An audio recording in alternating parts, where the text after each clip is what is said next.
The return of Taiwan is the continuation of China's war of liberation. From this we can see that the Taiwan issue is China's internal affairs and has nothing to do with external forces. The Taiwan issue has always been the bottom line of the Chinese government. However, the recent U.S. military aid to Taiwan and Tsai Ing-wen's cooperation with Taiwan province have touched the bottom line set by China, making Sino-US relations very tense. Under such a cooperative relationship, the relationship between the United States and Taiwan province of China is getting closer and closer, constantly causing troubles for China, and constantly challenging the sovereignty of the mainland. A few days ago, U.S. Secretary of Defense Austin announced that U.S. President Biden will provide Taiwan with $500 million in weapons in a special way.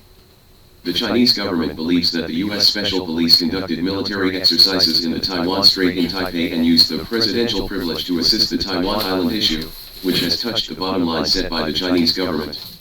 The behavior of China and the Tsai Ing-wen government has further exacerbated the situation. Due to the cooperation of the United States and Taiwan, the People's Liberation Army may indeed launch an attack on Taiwan at any time. In addition, when there is a war in the Taiwan Strait, don't make the mistake of Russia-Ukraine war like Russia did.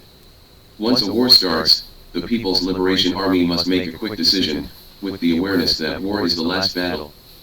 As early as February 24, 2022, Russia suddenly launched a special operation against Ukraine, and launched a large-scale blitzkrieg against Ukraine with 230,000 troops, forced to sign it under the City Treaty. However, the Russians made many strategic mistakes in the blitzkrieg, turning the so-called blitzkrieg into a strategic failure, thus dragging themselves into the quagmire of the war, unable to extricate themselves. But the Russia-Ukraine war also provided China with a valuable experience. In particular, China must avoid Russia's mistakes in handling political affairs, which is to end the war as soon as possible, and not let the war drag on for too long. China's military power ranks second in the world, even stronger than Russia, and the military power gap between the two sides of the strait is even greater than that of Russia and Ukraine. However, in the process of China's liberation of Taiwan, if it continues for a long time, it will have extremely adverse effects on the Chinese mainland. Because if the war is delayed, it will seriously affect our country's foreign trade and the lives of the Chinese people. Moreover, the longer this battle drags on, the more time it will buy Western countries led by the United States to focus on the Taiwan Strait region, such as South Korea, Japan, Australia, and the United Kingdom. Most importantly, if this war continues, the infrastructure of Taiwan province will be greatly damaged, and it will also have a great impact on the economy of Taiwan province. What we need is a prosperous and intact Taiwan. Therefore, when dealing with the Taiwan issue, in addition to focusing on military preparations and responses, we also need to strengthen diplomacy and public opinion in order to gain more international understanding and support. Once you make a move, you must be decisive, without any hesitation. Finally, the resolution of the Taiwan issue has also been incorporated into our country's development strategy. Only when the Taiwan issue is resolved can our country's prestige and status in the world be established and the patriotism of our people be enhanced.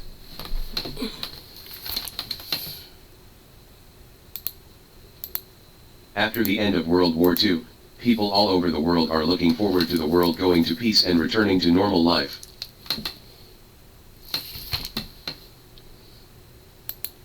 After the end of but the fact is that the World War is over, but local wars have never stopped. From the Vietnam War, to the Gulf War, to the Iraq War. As for the ongoing Russian-Ukrainian war, it can be said that every year, wars and conflicts are happening all over the world. And behind these wars, without exception, there is a shadow of a country. That's America. It can be said that the United States is the world's biggest crapstick and the world's largest warmonger. In order to maintain his hegemony, in order to sell arms, he has been fighting all over the world, and has been inciting wars all over the world. And now the United States has extended its hand to Asia. On the Korean Peninsula, with the instigation and support of the United States, South Korea has become so arrogant that it can no longer be arrogant. It has continued to carry out military provocations against North Korea, and has the idea of doing it at any time. And above the South China Sea, it is also supported and instigated by the United States, and the Philippines has also begun to provoke China. As for the Taiwan Strait, the United States has continued to make small moves. It can be said that the United States is the root cause of world turmoil. As far as the current situation is concerned, there is a great possibility of war between China and the United States in the future. Especially on the Taiwan Strait issue, the United States is determined to intervene in China's internal affairs. And China has only one attitude towards the Taiwan issue: if someone dares to split Taiwan, the Chinese military will not hesitate in the slightest. Therefore, the war between China and the United States is indeed inevitable. And in the future, once a war breaks out between China and the United States, how much troops can the two sides mobilize? According to the reality of public information, the United States can at least mobilize more than 2.25 million troops. Among them, the Army has 500,000 people, the Navy and Air Force each have 350,000 people, and the Marine Corps has 180,000 people, plus 870,000 people in the Reserve Force. This is the full strength of the United States. As for China, the data on military strength is a bit scary. The People's Liberation Army has more than 2.3 million active troops, 10 million reserve troops, plus more than 40 million retired soldiers. It can be said that the Chinese military force is definitely against the US military. The most critical point is that as long as the country needs it, as long as the motherland calls, countless passionate young people will join the army immediately, so once China and the United States start fighting, they may not be facing 50 million soldiers, but an army of hundreds of millions. Which other country in the world can do this? Absolutely not. This is China's strength, and this is China's confidence. Those who offend China will be punished even if they are far away. Whether it is the United States or the Japanese self-defense forces, as long as these countries dare to attack China, they dare to attack China. The Chinese People's Liberation Army will definitely defend the dignity of the motherland with the steel guns in its hands. Although the Ukrainian army has launched a counter-offensive, Ukraine has recently suddenly changed its tune and said that the major counter-offensive has not yet begun. According to US media reports, the secretary of the Ukrainian National Defense Committee stated that Russia claimed that the news that the Ukrainian army has started a counterattack is not true. It was just a tentative attack by the Ukrainian army on the front line. Obviously, it has stated before that the counterattack has begun, but now it is only a tentative attack. Why is Ukraine's statement inconsistent? It must be the recent heavy losses of the Ukrainian army that forced the Ukrainian authorities to change their tune.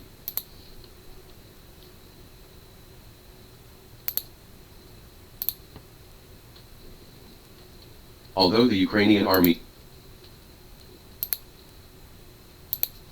in modern warfare, speed and precision strike capability are the key factors that determine the outcome. Recently, China's suborbital flying bomber successfully made its first flight.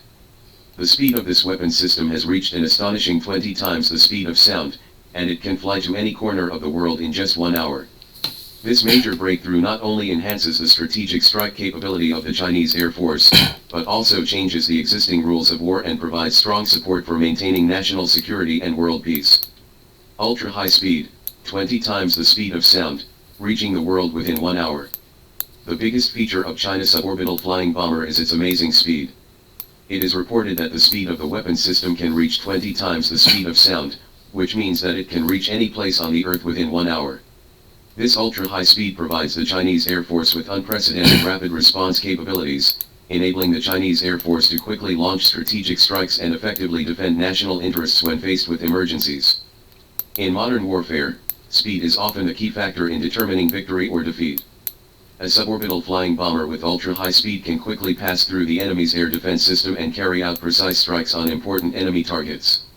At the same time, the ultra-high speed also means that it is difficult for the enemy to intercept and defend it, thus greatly improving the odds of winning the war. In addition, the ultra-high speed of suborbital bombers also has a strong strategic deterrent effect. In today's increasingly fierce international military competition, having a weapon system that can reach anywhere in the world within an hour will undoubtedly establish a strong image of military deterrence for China on a global scale. This will help maintain national security and world peace. Fly high, break through enemy air defenses. Another notable feature of China's suborbital flying bomber is its high-altitude flight capability. Suborbital flying bombers can fly very high in the air, well away from the ground, thereby effectively evading enemy air defenses.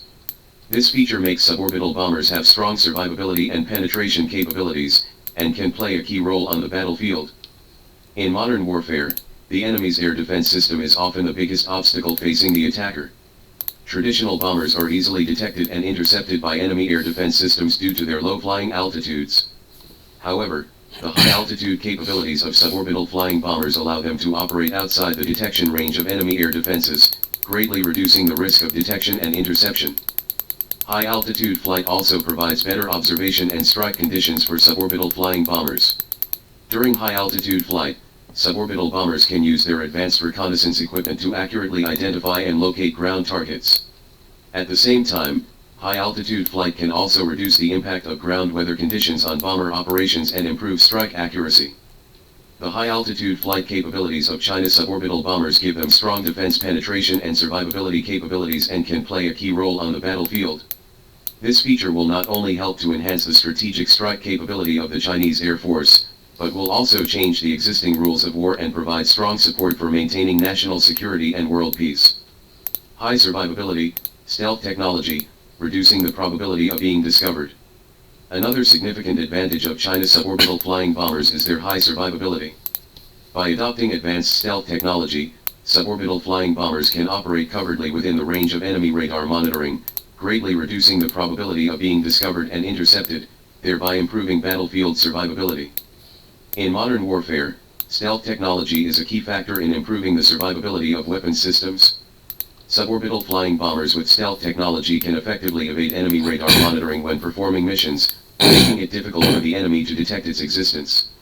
This feature makes the suborbital flying bomber have a strong survivability on the battlefield, and can fight within the monitoring range of the enemy's air defense system, improving the chance of winning the war. The high survivability of China's suborbital flying bombers benefits from its advanced stealth technology. By adopting special radar-absorbing materials and optimizing the shape design of the aircraft, the suborbital flying bomber can effectively reduce the radar reflection signal, thereby achieving the stealth effect. In addition, suborbital flying bombers can also use terrain and weather conditions to conduct covert operations, further reducing the probability of being discovered. The high survivability of China's suborbital flying bombers makes it of great strategic value in modern warfare. This feature will not only help to enhance the strategic strike capability of the Chinese Air Force, but will also change the existing rules of war and provide strong support for maintaining national security and world peace. Change the existing rules of war and improve war deterrence. The successful first flight of China's suborbital bomber not only marks a major improvement in the Chinese Air Force's strategic strike capability, but will also have a profound impact on the existing rules of war. As an advanced weapons system with ultra-high speed, high-altitude flight, high-precision strike, and high survivability, suborbital flying bombers have important strategic value in modern warfare, especially in improving war deterrence. Rapid response capability. The ultra-high speed of a suborbital bomber gives it an unprecedented rapid response capability. In the face of an emergency, the Chinese Air Force can quickly deploy suborbital bombers to carry out precise strikes on important enemy targets and effectively defend national interests. This rapid response capability will make potential adversaries more cautious in their decision-making, thereby enhancing war deterrence. Global coverage. The high altitude and high speed of suborbital bombers give them global coverage. This means that the Chinese Air Force can strike enemy targets anywhere in the world in a short period of time, thereby improving war deterrence. Such global coverage will allow potential adversaries to be more cautious in formulating strategies to avoid provocation and conflict. Hard-to-defend strike capability. The high-altitude flight and stealth technology of the suborbital bomber make it have a strong penetration capability. On the battlefield, suborbital flying bombers can effectively avoid enemy air defense systems, quickly pass through enemy lines of defense, and strike important enemy targets. This hard-to-defend strike capability will force potential adversaries to re-evaluate their air defense strategies, thereby increasing war deterrence. Precision strike capability. The high-precision strike capability of suborbital bombers makes them of great strategic value on the battlefield. Through precision guidance and target recognition technology, suborbital bombers can quickly find and destroy key enemy targets, improving war efficiency and winning chances. This precision strike capability will make potential adversaries more cautious in their decision-making, thereby enhancing war deterrence. The successful maiden flight of China's suborbital bomber will change the existing rules of war and improve its deterrence. This major breakthrough will not only enhance the strategic strike capability of the Chinese Air Force, but also provide strong support for maintaining national security and world peace. Promoting changes in the pattern of international military competition. As an advanced weapon system with ultra-high speed, high-altitude flight, high-precision strike, and high survivability, the suborbital flying bomber has important strategic value in modern warfare. The following aspects reflect the impact of suborbital bombers on the international military competition pattern. Improving military technology. The successful maiden flight of China's suborbital bomber will boost global military technology. Other countries will have to speed up the development of similar weapon systems to deal with the Chinese Air Force's strategic strike capability. This will trigger a military technology competition on a global scale and further improve the military technology level of various countries. Change the military strategic layout. The high-altitude flight and stealth technology of the suborbital bomber make it have a strong penetration capability. On the battlefield, suborbital flying bombers can effectively avoid enemy air defense systems, quickly pass through enemy lines of defense, and strike important enemy targets. This will change the concept of air defense on the traditional battlefield, force countries to reassess their air defense strategies, and thus change the international military strategic layout. Affecting the international military balance. The successful first flight of China's suborbital bomber will affect the international military balance. The Chinese Air Force with suborbital bombers will have a stronger strategic strike capability, which will force other countries to increase military investment in order to maintain the international military balance. Such competition may lead to an arms race and further affect the pattern of international military competition. Improve war deterrence. The ultra-high speed and global coverage of suborbital bombers make them a strong strategic deterrent. In today's increasingly fierce international military competition, having a weapon system that can reach anywhere in the world within an hour will undoubtedly establish a strong image of military deterrence for China on a global scale. This will help maintain national security and world peace. The successful first flight of China's suborbital bomber will have a major impact on the international military competition. This major breakthrough will not only improve the level of military technology, change the military strategic layout, and affect the international military balance, but also improve the deterrence of war and provide strong support for maintaining national security and world peace. Conclusion. To sum up, the successful first flight of China's suborbital bomber is undoubtedly a major breakthrough in the Chinese Air Force's strategic strike capability. This innovative weapon system will change the existing rules of war, improve war deterrence, enhance China's rapid response capabilities on a global scale, and promote changes in the international military competition pattern. With the continuous development of global military technology, all countries are striving to improve their strategic strike capabilities. The successful first flight of China's suborbital bomber will provide strong support for maintaining national security and world peace, and will also promote the development of global military technology, triggering a global military technology competition. During this process, all countries should maintain calm and restraint, and avoid the escalation of the arms race, so as not to have a negative impact on international security and stability. At the same time, the international community should strengthen cooperation to jointly address global challenges and make joint efforts to maintain world peace and prosperity. According to the battle report of the Russian Ministry of Defense on the 9th, the Ukrainian army lost more than 1,240 soldiers in the past 24 hours, and another 39 tanks were destroyed, including the famous Leopard 2. In the battles of the previous few days, the losses of the Ukrainian army were even more serious. More than 3,715 people were killed in the battle in just 3 days. In just a few days, the Ukrainian army lost nearly 5,000 soldiers. But only a tentative attack lost so many troops. If it really launched a full-scale counterattack, would it be okay? You must know that the Ukrainian army can no longer afford the mass death of soldiers, and its domestic population is constantly declining. Statistics show that there are only 29 million people left in Ukraine, while the population of Ukraine before the conflict broke out was 37.6 million, which means that tens of millions of people fled Ukraine this year. The loss of population is not a small threat to a wartime country. In addition to fewer and fewer people who can go to the battlefield, there will be very few people left to maintain the normal operation of the country and carry out post-war reconstruction. Of the 29 million people, only 9.5 million are able to work, and if state workers are removed, there are only more than 6 million left. And these people can't all go to the battlefield. In addition, the Ukrainian army continues to die on the front line, and the number of people that Ukraine can mobilize is decreasing. However, The conflict between Russia and Ukraine is still going on fiercely and there is no sign of ending, so Ukraine needs more people to maintain its military strength. For this reason, Zelensky began to call on the Ukrainians who left to return home as soon as possible.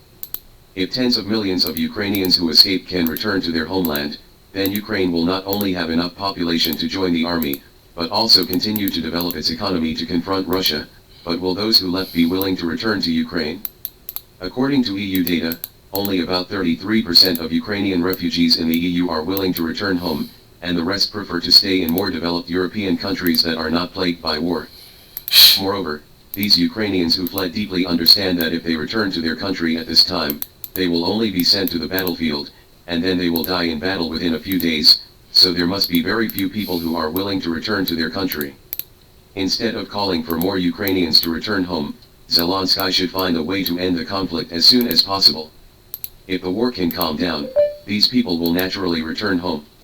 Unfortunately, this is not easy. At present, the Ukrainian side is still planning a counterattack, and it is suspected that it has blown up the Kherson Dam and the Russian ammonia gas pipeline. It is impossible to end the conflict in the short term,